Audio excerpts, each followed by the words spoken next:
இன்னைக்கு இந்த குழம்பு பண்ணது தான் நான் பண்ண பெரிய தப்பே. ஒண்ணும் இல்ல. இன்னைக்கு ஏதாவது சிம்பிளா செய்வோம் அப்படின்னு சொல்லிட்டு கூகுள் மாமாட்ட போய் ஏதாவது சிம்பிளான குழம்ப காமி அப்படின்னு சொன்னேன். அது புளிச்சாறுன்னு ஒண்ணு காட்டுச்சு. அது சாறு தான் போல இருக்கு. உண்மையிலுமே குழம்பு இல்ல. அது எனக்கு தெரியல. சரின்னு சொல்லி நானும் அத செஞ்சுட்டேன். கொதிக்கவே வைக்க தேவையில்லையாம். அது நம்மளுக்கு எப்படி இறங்கும்? சரின்னு சொல்லிட்டு ஃப்ரிட்ஜுக்குள்ள போய் எல்லாத்தையும் தேடி கண்டுபிடிச்சு ஒரு மீன் கிடந்துச்சு. அத அள்ளிக்கிட்டு வந்து ஆஞ்சு பார்த்தா அது சூட மீன். சரின்னு சொல்லி அத பொரிச்சு வச்சுக்கிருவோம்.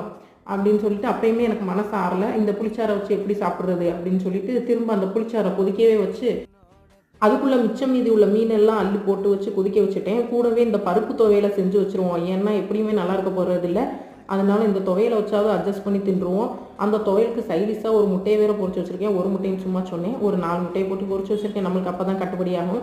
சரின்னு சொல்லிட்டு இந்த குழம்ப ஊத்தி, அதுக்கடுத்து எல்லாத்தையும் போட்டு பெசஞ்சு அடிச்சு பார்த்தா, இந்த குழம்ப நான் முன்னாடியே கண்டுபிடிச்சிருக்கலாம் போல இருக்கு. நான் நல்லா செஞ்சாவே நல்லா வராது. ஆனா இந்த குழம்பு எப்படியோ நல்லா வந்து பிரமாதமா